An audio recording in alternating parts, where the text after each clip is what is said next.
Eu queria convidar você a ler um versículo bastante conhecido, 2 Timóteo, capítulo 1, verso 7.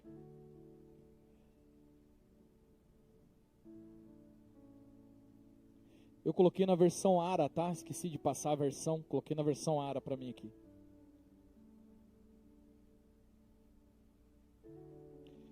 Diz assim: porque Deus não nos tem dado um espírito de covardia, mas de poder, de amor e de moderação. Feche seus olhos. Pai, em nome de Jesus, eu me coloco aos seus pés, Senhor. Tudo aquilo que estudei, pensei, está tudo aos seus pés. O Senhor conhece o coração dos teus filhos que aqui estão e que precisam do alimento, Senhor. O Senhor conhece cada necessidade, cada dificuldade. Certamente eu não poderia saciar, Senhor, a sede que eles têm de Ti. Somente o Senhor, somente o Teu Espírito Santo pode fazer esse papel. Então, em nome de Jesus, usa-me nessa noite, para que eu possa ser um instrumento, apenas um instrumento, e que o Senhor possa utilizar para tocar o coração dos Teus filhinhos. Em nome de Jesus, amém e amém. Talvez você que me conheça esteja pensando assim, agora ele começou a usar óculos depois desse negócio, sei o que aconteceu. Na verdade eu já devia estar usando antes. Por coincidência, naquela semana eu tinha ido no oftalmo, e aí saiu uma nova receita lá, e aí eu tinha encomendado o óculos, não tem nada a ver com a situação que ocorreu. Sou Fabrício, se você não me conhece, sou pai de 4 meninas, esposo da Mônica que está aqui, essa linda, maravilhosa, minha esposa, amo você, viu? Essa mulher é demais. Eu tô com ela, vai fazer 20 anos que a gente está casado agora esse ano. 20 anos. Comecei a namorar com ela no colégio. Uma história que não dá nem para contar. Que é melhor deixar. Mas ela era, não sei como é que vocês falam aqui, mas ela era Caxias, aquela pessoa que senta na frente na escola. E eu, precisa falar, né? Então, a gente se odiava. Porque eu fui eleito representante de classe, quero deixar claro isso aqui, legitimamente, democraticamente. Mas quem anotava os nomes de quem estava bagunçando era ela. E adivinha quem era o primeiro da lista?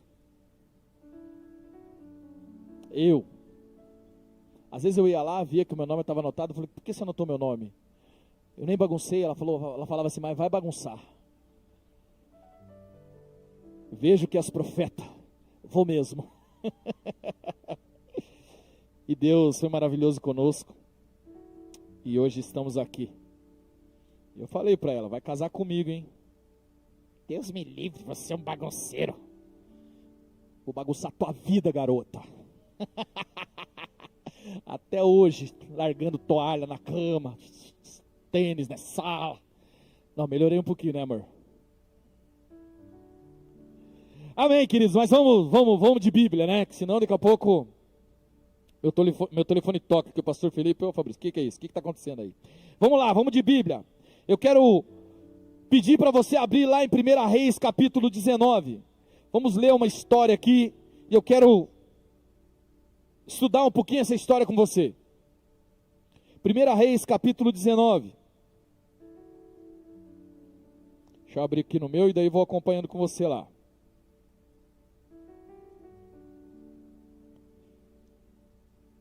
Opa, coloquei errado no meu aqui, aguenta aí.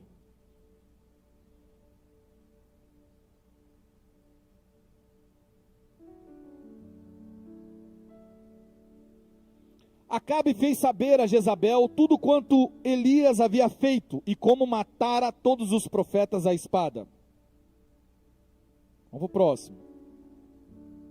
Então Jezabel mandou um mensageiro a Elias a dizer-lhe, façam-me os deuses como lhes aprouver, se amanhã a estas horas não fizer eu a tua vida como fizeste a cada um deles. Temendo, pois, Elias levantou-se e, para salvar a sua vida, se foi e chegou a Berseba, que pertence a Judá, e ali deixou seu moço. Ele mesmo, porém, se foi ao deserto, caminho de um dia, e veio e se assentou debaixo de um zimbro. E pediu para si a morte, e disse: basta, toma agora, ó Senhor, a minha alma, pois não sou melhor do que os meus pais.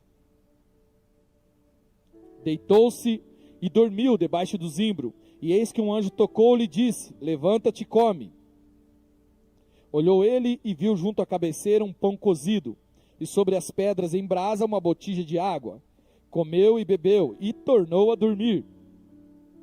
Voltou a segunda vez, o anjo do Senhor tocou-lhe e disse: levanta-te, come, porque o caminho te será de sobremodo longo. Próximo.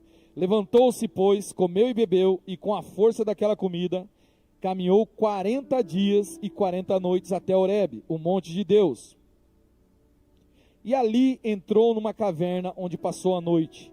E eis que lhe veio a palavra do Senhor e lhe disse: o que fazes aqui, Elias?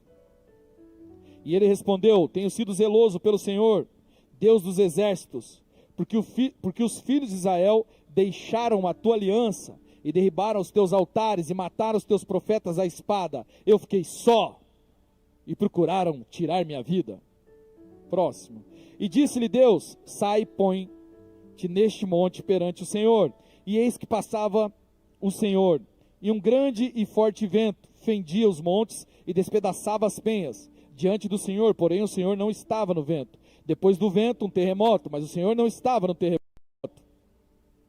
Depois do terremoto, um fogo, mas o Senhor não estava no fogo. E depois do fogo, um ciclo, tranquilo e suave. Ouvindo Elias, envolveu o rosto em seu manto, e saindo, pôs-se à entrada da caverna. E eis que lhe veio uma voz e lhe disse: o que fazes aqui, Elias? E ele respondeu: tenho sido um extremo zeloso pelo Senhor, Deus dos exércitos, porque o filho de Israel deixaram tua aliança, derrubaram os teus altares, mataram os teus profetas, à espada, e eu fiquei só, e procuraram tirar minha vida.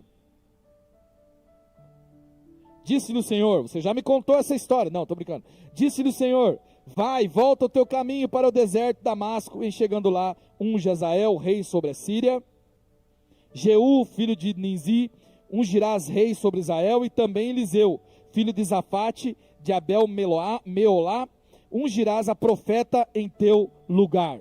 Deu. Eu quero te convidar para fazer uma reflexão sobre esse texto. Existem muitas coisas para se aprender nessa história. Então eu quero ir passando pelos versículos ali, de modo que a gente possa refletir um pouquinho. Então pode voltar lá no 19:1. Antes de eu começar, deixa no jeito aí o 19:1, tá? Antes de eu começar aqui, eu preciso te contextualizar se de repente você não sabe o que está acontecendo. Que treta é essa, pastor? Não sei que história que é essa.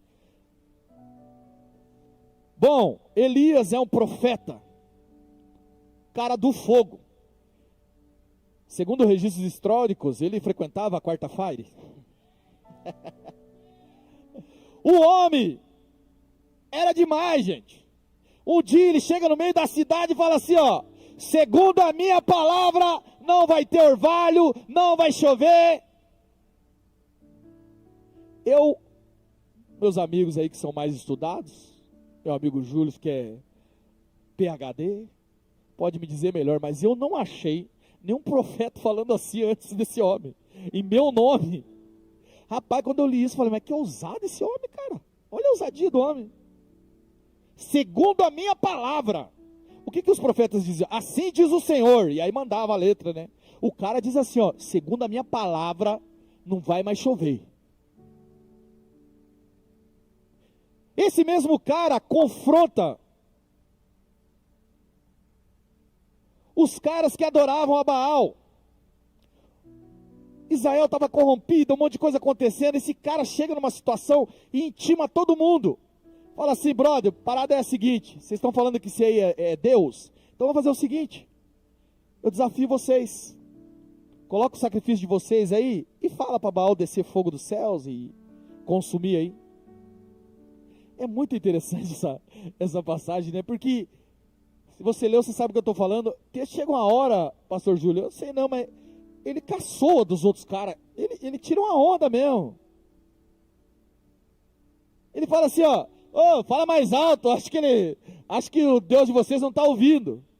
Acho que ele foi viajar, está com problema de, não sei, tem alguma coisa errada, ele não está ouvindo.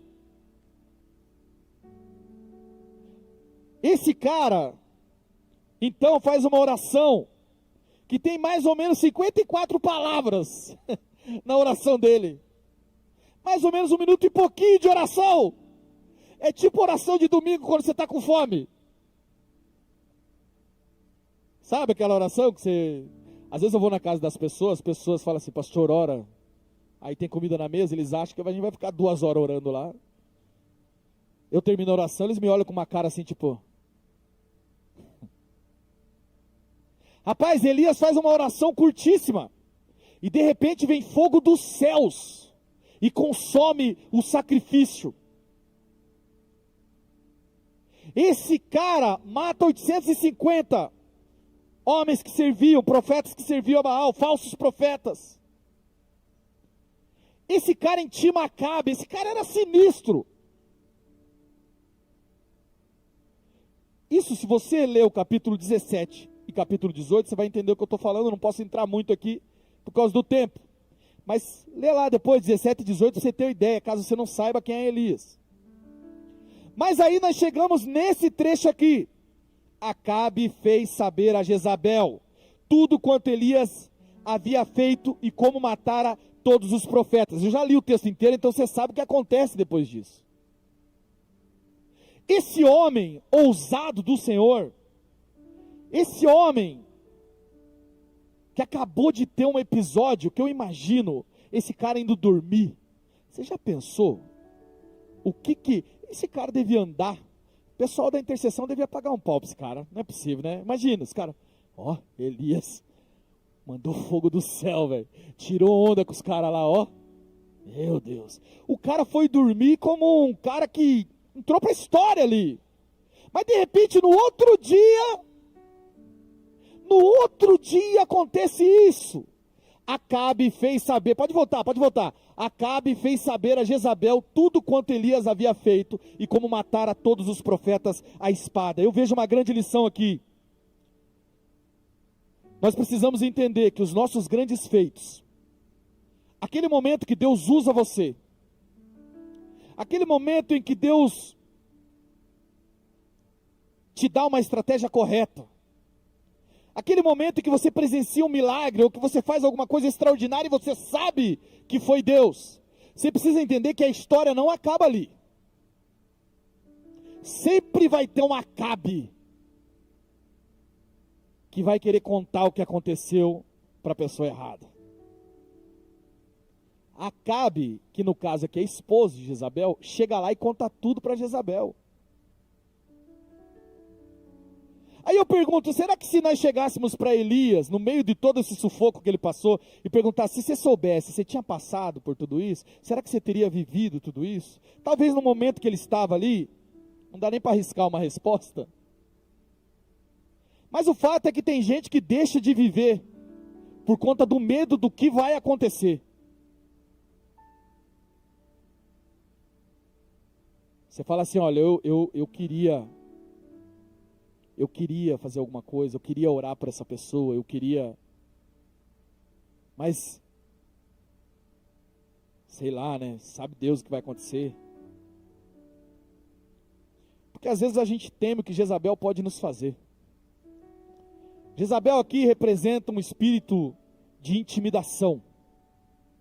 Um espírito que vem para nos intimidar. E escuta bem, entenda bem o histórico aqui, entenda o contexto. Nós não estamos falando de um cara que foi visitar a igreja. Nós não estamos falando de um cara que aceitou Jesus a semana passada. Nós não estamos falando de alguém que se batizou há uma semana. Nós estamos falando do profeta do fogo. Esse cara vive num dia o extraordinário de Deus, e no outro, Acabe vai e conta para Jezabel. E aí olha o que acontece, verso 2, joga lá no verso 2. Então Jezabel mandou um mensageiro a Elias a dizer-lhe, façam-me como os deuses, como lhes aprouver, se amanhã essas horas não fizer eu a tua vida como fizeste a cada um deles. Então vamos lá. Primeira coisa que você precisa entender nessas passagens aqui. O que você faz vai chegar no ouvido de Jezabel. Não dá para você ficar, ai, vai, não vai, o inimigo, não sei o quê. Maior é o que está em nós do que o que está no mundo. Ou você crê em Deus ou você não crê, irmão. O evangelho é para pessoas ousadas. O evangelho é para pessoas ousadas. Vai ter um Acabe que vai levar para Jezabel. E a ameaça vai vir, de um jeito ou de outro. Jezabel manda um mensageiro vir falar com Elias agora. Observe como ela é, na declaração dela, como ela é, não sei nem como posso dizer, mas ela diz assim, ó, cara, façam, ela está puxando ela, dizendo assim, ó, rapaz, aconteça comigo o que acontecer, se eu não fizer com você, até essas horas da manhã, o que você fez com os profetas. Ela parece, mulher ousada, rapaz. Olha a ousadia que Elias devia ter nesse momento, ela estava tendo, a ponto de se colocar, dizendo assim, ó, pode me arrebentar, se amanhã eu não fizer com você o que você fez. Rapaz, que mulher abusada, né? Vamos combinar? E aí, olha o que acontece logo na sequência. Quero fazer uma comparação aqui. Vamos para o próximo. Verso 3. Olha o que acontece. Olha o que acontece aqui, gente. Lembra que eu estou falando que Jezabel, ela se coloca no rolê, na treta.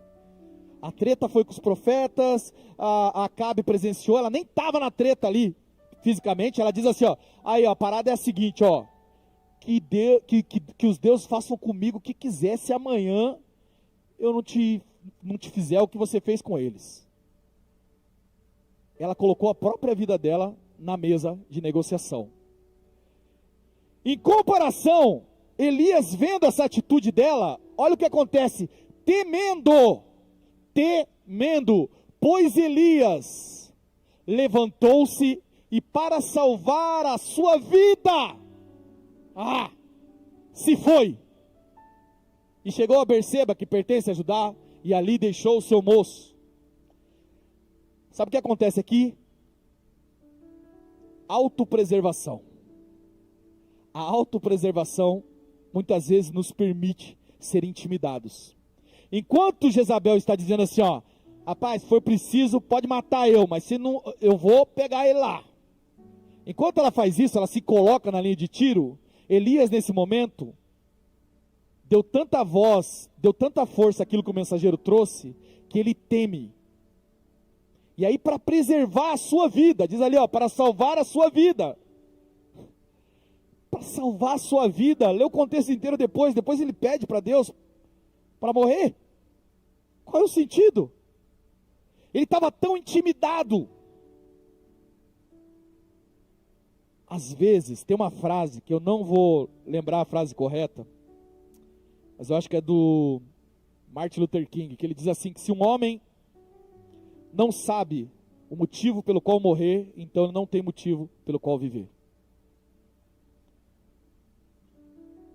Deixa eu te falar uma coisa, se você é cristão, se você é crente, se você crê no Senhor Jesus, é normal você ter medo porque você é um ser humano, mas você não pode se render ao medo, você não pode se deixar intimidar pela fala do inimigo.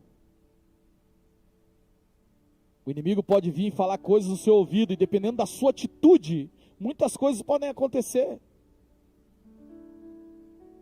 Lógico, você é humano, no momento que chega a notícia é normal, você treme, você fala, ai, caramba, e agora? Mas você precisa recobrar a consciência e falar, não, peraí, há uma palavra sobre a minha vida. Deus sabe de todas as coisas, Ele está no controle. Não deixa a autopreservação te impedir de viver o que Deus tem para você. Ah, mas eu precisava sair, porque senão eu morreria. Talvez esse tenha sido o pensamento de Elias ali. Mas porque ele se deixou intimidar. Esse mesmo cara aqui no capítulo 18 estava desafiando 850 caras. E agora, por conta de uma mensagem de uma mulher, que para mim representa um espírito de intimidação, ele foge. E olha que é interessante que ele diz aqui, ó, que pertence a Judá, e ali deixou o seu moço. Vamos para o próximo versículo aí, o 4. E ali deixou o seu moço. Ele, porém, se foi ao deserto, caminho de um dia, e veio e se assentou debaixo de um zimbro, e pediu para si a morte, e disse: basta, toma agora, ó Senhor, a minha alma, pois não sou melhor do que os meus pais. O versículo anterior termina dizendo assim, ó, ele deixou ali o seu moço. Sabe o que eu aprendo? Quando a gente está sendo intimidado, a primeira coisa que você quer fazer é ficar sozinho. Eu não sei qual é o mecanismo por trás disso, psicológico, sei lá. Mas a primeira coisa que se quer fazer é ficar sozinho. Quer se afastar. Você sabe como que você está. E aí você deixa as pessoas, eu não sei se de repente é medo de mostrar o que você está passando, o que você está sentindo. Mas você deixa as pessoas mais próximas para ir caminhar no deserto. Elias deixa o seu moço e caminha. Quantas vezes você, ao estar mal, a primeira coisa que você faz, observa se não é isso, é parar de ir para a sua célula. Às vezes você vem até no culto, mas não vai na célula mais. Às vezes já não quer mais sair no rolê com a galera. Aquele crente, aquele amigo que caminha próximo a você, que te conhece, que vai te olhar e falar: cara, você não está bem, como é que você está? Você evita esse cara. Sabe por quê? Porque quando você está sendo intimidado, você quer ficar sozinho.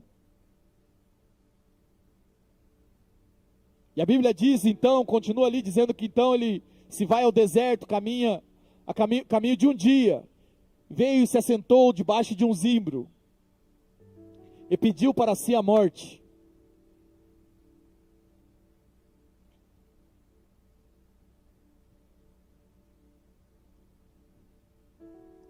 Coloca o verso 5 para mim, por gentileza.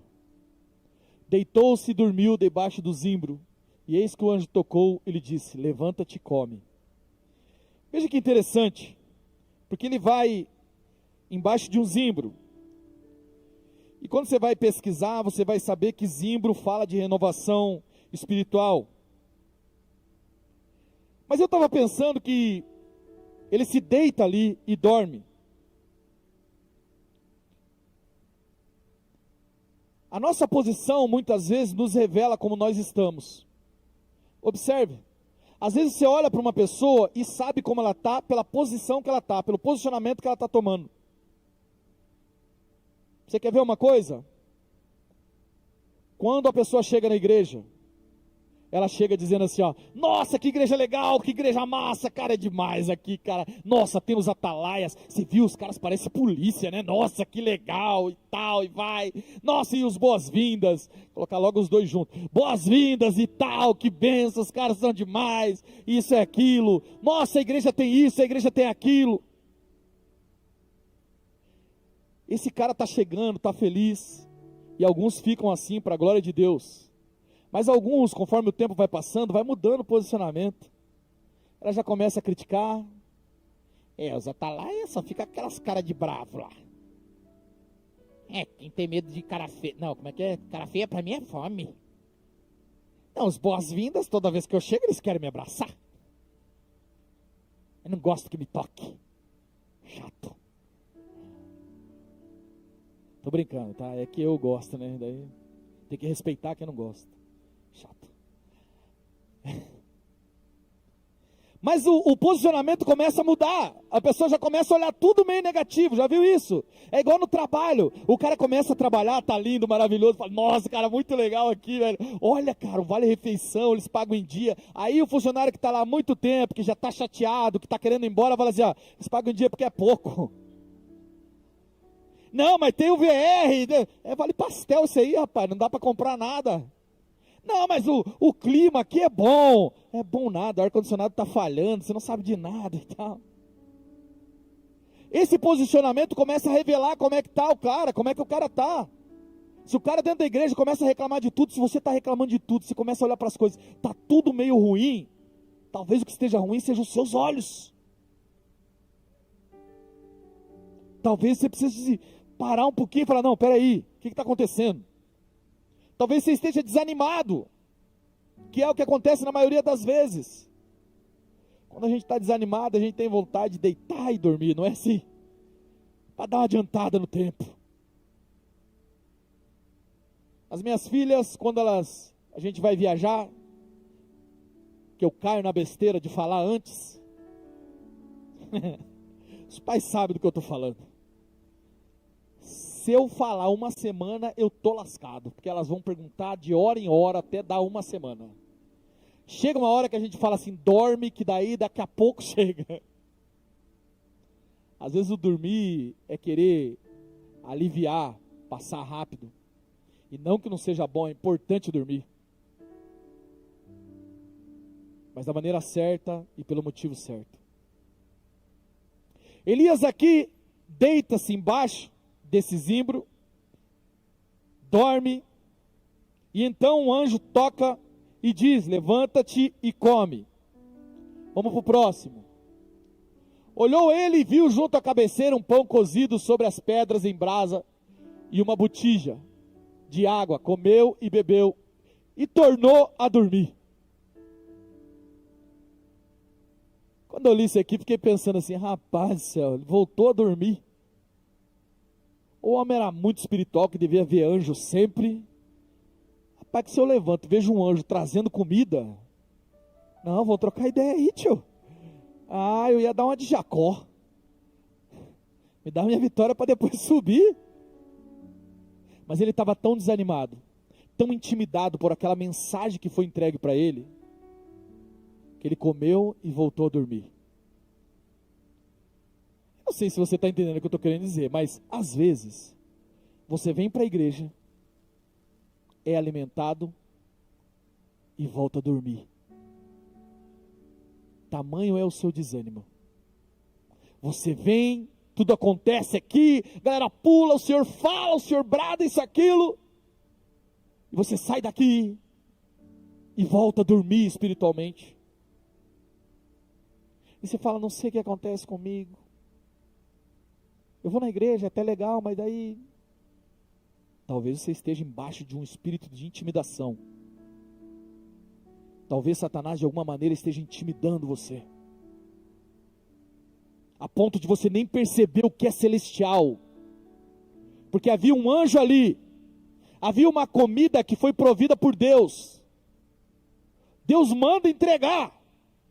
Foi aí que nasceu o iFood. Não, estou brincando, foi antes. Porque Deus cuida de você, lindo. Deus cuida de você, linda. Mesmo você embaixo desse espírito de intimidação, mesmo você passando por essa situação, Deus está cuidando de você, mas às vezes você não está reconhecendo o que é celestial acontecer. Você come, bebe e volta a dormir. Vamos para o próximo. 7. Volta a segunda vez o anjo do Senhor. Tocou-lhe e disse, levanta-te, come, porque o caminho te será sobremodo longo. De novo o anjo volta. Porque Deus é insistente, persistente para conosco. Ele não desiste fácil de você. Aliás, ele não desiste de você.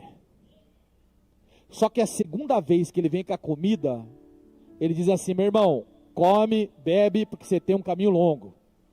Ele está dizendo assim, ó, eu não estou te dando comida aqui para você voltar para casa dormir de volta, não. Eu não estou falando com você para você postar só, falando, ó, o culto foi uma bênção, não.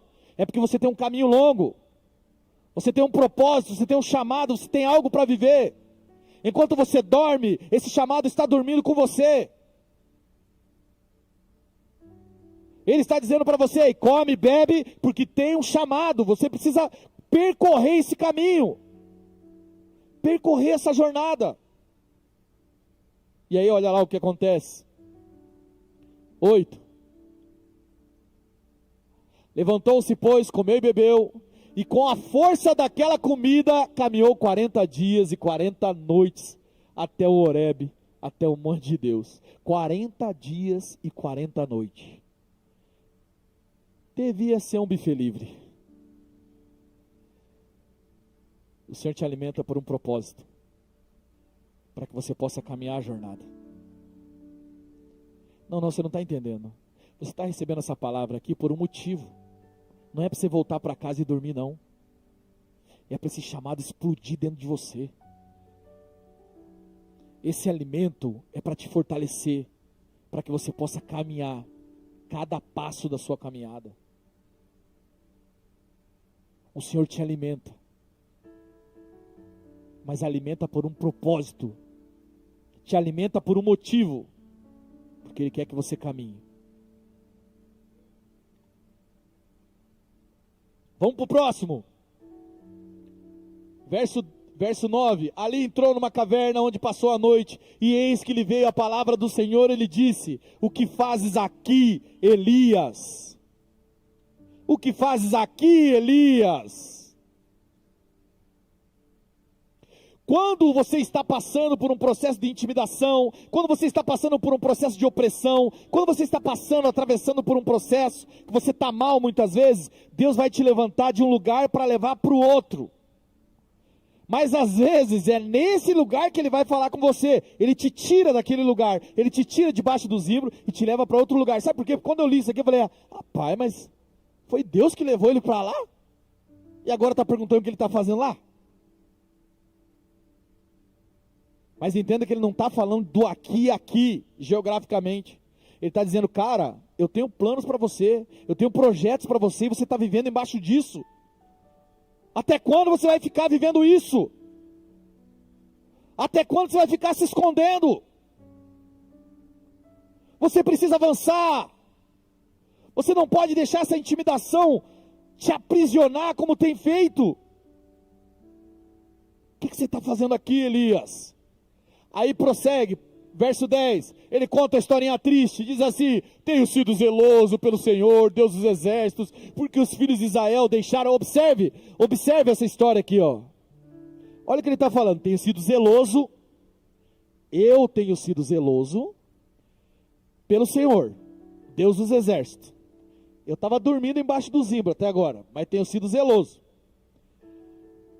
Porque os filhos de Israel deixaram a tua aliança. Os filhos de Israel derribaram os teus altares, mataram os teus profetas à espada, e eu fiquei só, procuraram tirar-me a vida. Lembra que agora há pouco ele tinha pedido para Deus tirar a vida dele? O que dá para aprender aí?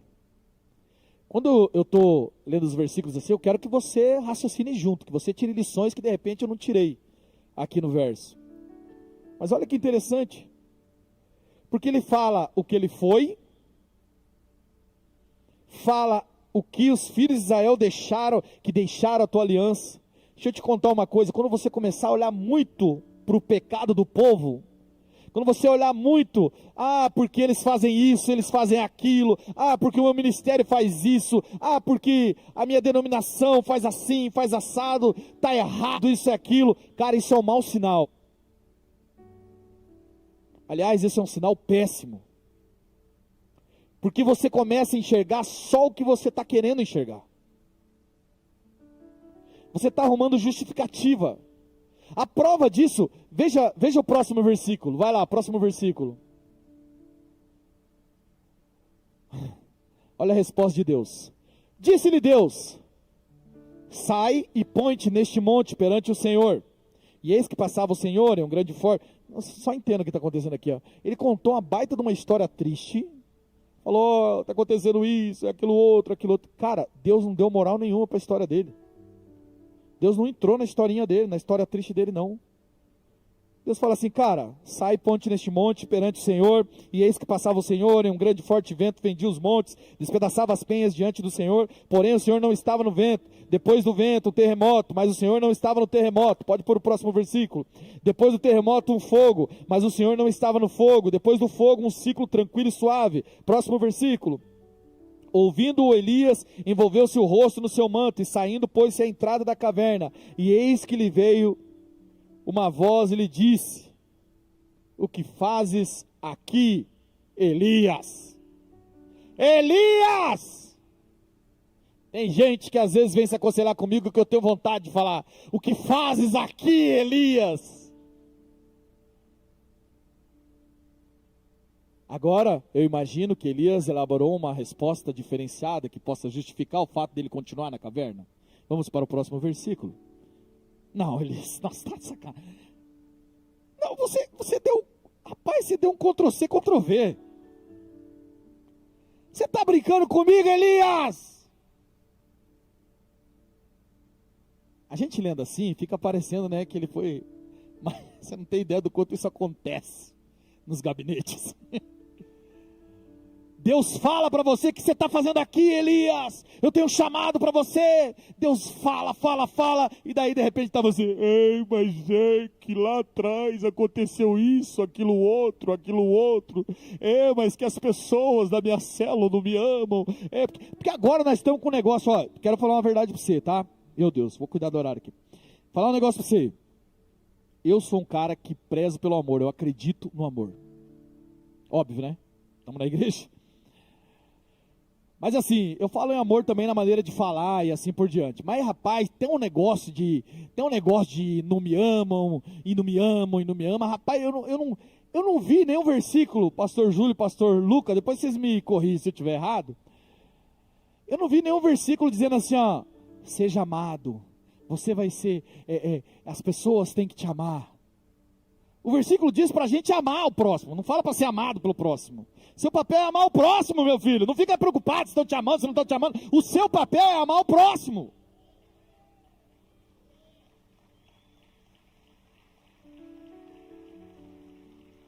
Mas me ligaram. Liga você, faz você alguma coisa, vaso. Para de ficar reclamando. E eu vou te falar, postar isso nas redes sociais não vai te ajudar. Vou te contar um segredo, inclusive. Você que posta umas coisas na internet. Dica do dia, tá? Não posta coisa assim, não me importo com a opinião alheia. Se você não se importar, você não estava postando. Essa é a maior contradição que eu vejo na internet. As pessoas falam assim: não me importa a sua opinião, blá blá blá blá blá. Se não importar, você não estava postando, vaso. Não entra em treta que não é sua. Faça a sua parte. Você é a mudança que você quer. Ah, pastor, mas eu estou no ambiente que isso, que aquilo tá. E você, o que você é nesse ambiente? Qual é o seu papel nesse ambiente? Você tem que ser influência. É o seu papel. Ame ao próximo. Voltando para a resposta de Elias. Ele respondeu: tenho sido um extremo zeloso pelo Senhor, Deus dos exércitos. Porque eu fico imaginando Deus assim, ó. Já respondeu isso aí ali atrás. Filhos de Israel deixaram a tua aliança, derrubaram os teus altares, te mataram, os teus profetas à espada, e eu fiquei só.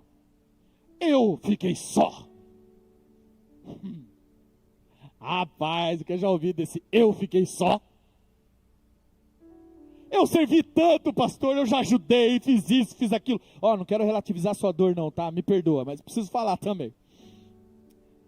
Fiz tanto, ajudei a igreja, fiz isso, mas daí na hora que eu fiquei só. Que só, meu irmão?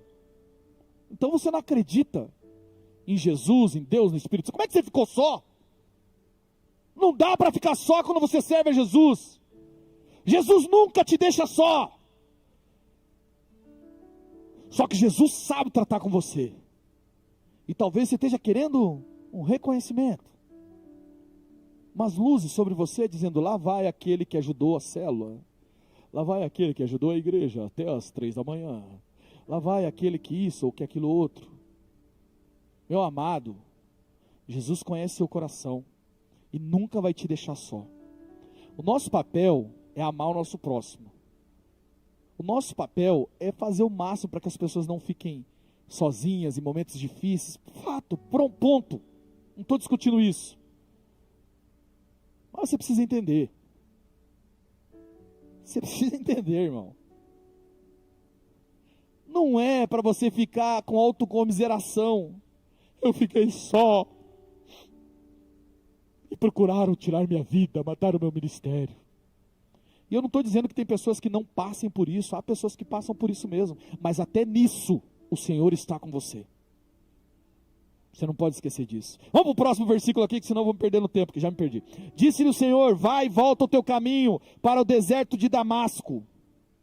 Vai e volta ao teu caminho para o deserto de Damasco. E chegando lá, unge Hazael, rei sobre a Síria. Ei! Deus está falando para Elias assim: oh, volta para o teu caminho. Quem sabe você esteja aqui nessa noite com o coração ferido, magoado, embaixo de intimidação, mas o Senhor está falando para você assim, ó: ei, volta para o seu caminho. Lembra que Elias acabou de contar a história triste de novo? Olha como é que o Senhor responde ele. O Senhor não falou para ele: Elias, tadinho, poxa, aquela vida, né, menino? Papai está com você, viu? Estou com você. Não, não é isso, não dá moral para a história triste, não. Ele diz assim, ó: vai e volta ao teu caminho para o deserto de Damasco. E já manda logo a tarefa junto. E chegando lá, unge Hazael, rei sobre a Síria. Próximo. Jeú, filho de Nizi, ungirás a rei sobre Israel. E também Eliseu, filho de Zafate, de Abel Meolá, ungirás profeta em teu lugar. Ele já dá a missão completa, meu irmão. Você tem que voltar para o seu caminho. Volta para o seu caminho. Volta para o seu caminho. Para de contar essa história triste e volta para o seu caminho.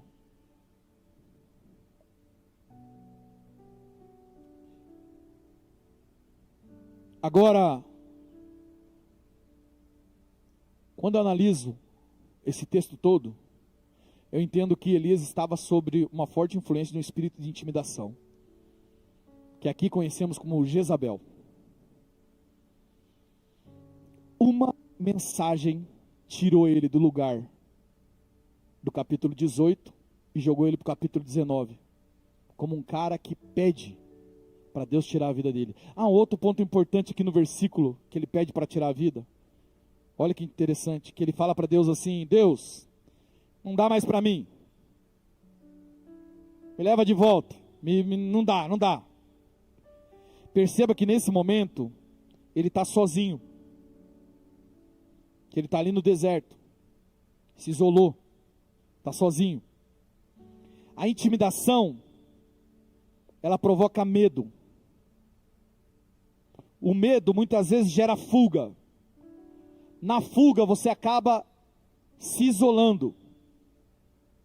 E no isolamento vem a desistência. Agora observe que antes dele desistir, ele se compara. Ele diz assim, ó: não sou como os meus pais. Dependendo da tradução, não sou como os meus antepassados. A comparação faz você desistir. Quem disse que você precisa ser como seus antepassados? Quem disse que você precisa ser como seus pais? Deus te fez único. Há uma essência sobre a sua vida. E abrir mão dessa essência seria um erro. Levante-se do seu lugar.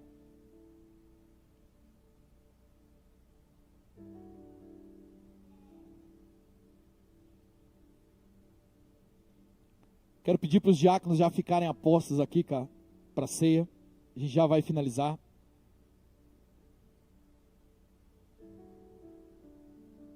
Pode apagar a luz para mim.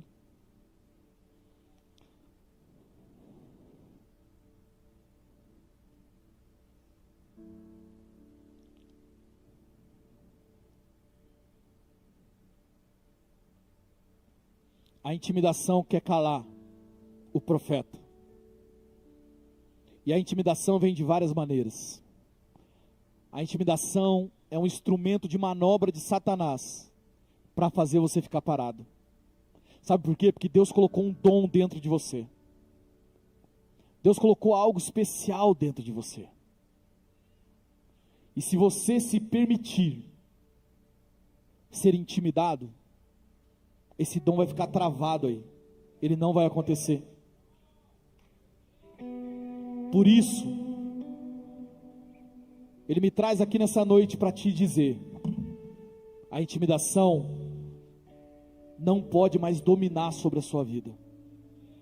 E a intimidação, ela vem de várias maneiras, mas o objetivo dela é um só: parar você, fazer você desistir, fazer você pensar: quer saber, não dá mais, não aguento mais. Tem muita gente na caverna como Elias, e muitas vezes você está se orgulhando de estar na caverna. Você fala: e aí, como é que está? Ah, estou passando um tempo na caverna.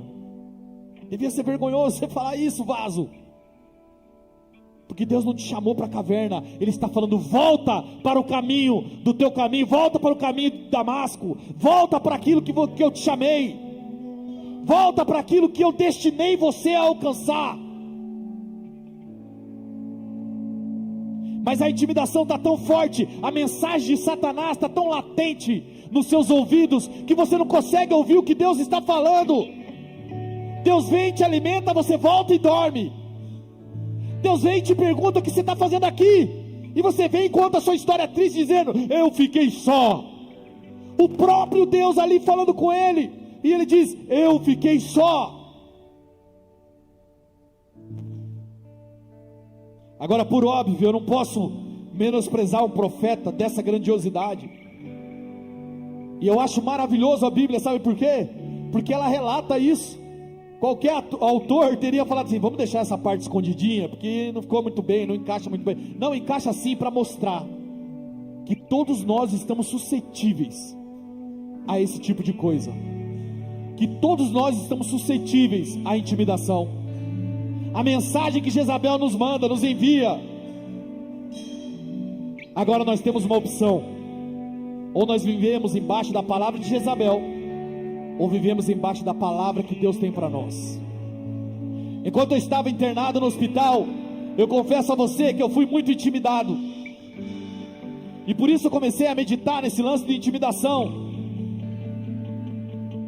porque eu pensei: nossa, tenho tantas palavras para minha vida, caramba, velho, será que eu vou morrer agora? E foi como se Deus ficasse parado assim, ó, me olhando, para ver a minha reação diante daquilo. Como eu reagiria? E então o Espírito Santo fala ao meu coração e diz: cara, quem é você? Quem é você? Sabe por quê? Porque o segredo para quebrar a intimidação é a verdade. A verdade, ela não é flexível, e a verdade liberta. Quem é você? Qual é a sua identidade? Você é um filho de Deus, você é uma filha de Deus. Não importa o que aconteceu, a intimidação está falando no seu ouvido: você fez isso, fez aquilo outro. Ei, deixa eu te falar, você precisa dizer assim, ó: intimidação, caiu por terra agora, porque os meus pecados foram pagos naquela cruz. Ah, meu amado, eu não sei se você entende isso, mas a intimidação tem que parar de dominar a sua vida, para que você possa prosseguir, para que você possa voltar para o seu caminho. E de repente estou eu naquela UTI decretando vida. Eu sei no que eu creio, eu sei no que acontece no espiritual quando eu decreto vida. E quem sabe Deus esteja querendo que você decrete vida aí no seu casamento, na sua história, nas suas finanças. Mas para que você possa viver tudo isso, você vai ter que deixar esse espírito de intimidade, ó. Você vai ter que deixar esse espírito que vem te oprimindo, gerando opressão em você, por conta do seu passado, por conta da situação até às vezes atual. A intimidação não pode controlar a sua vida. Está no tempo de você levantar e dizer assim: acabou, a intimidação não manda mais na minha vida, acabou, esse tempo acabou, isso acaba aqui e agora. E quem sabe você está aqui no nosso meio hoje e ainda não aceitou Jesus. Sabe por quê? Porque você está intimidado, porque você tem medo. Você diz assim, ó: ah, mas é que eu tenho que estar preparado, É Jesus quem prepara você. É Jesus quem prepara você. Agora eu preciso te falar: o Evangelho não é para covardes.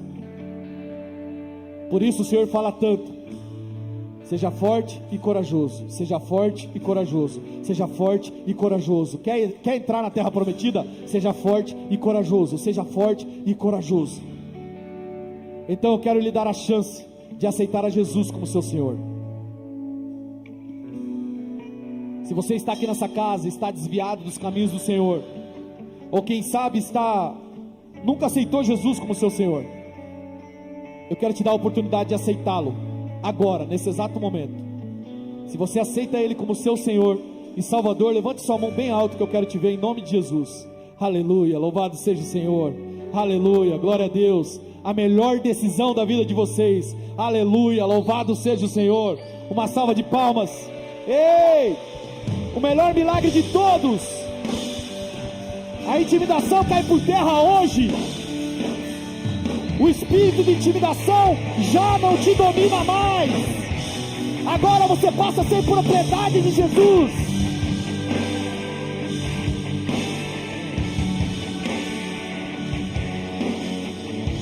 Se você é uma das pessoas que levantou a mão, eu vou pedir para você repetir essa oração comigo. Antes, levanta sua mão bem alto, assim, para que eu possa te ver. Aleluia, louvado seja o Senhor. Você vai repetir essa oração comigo.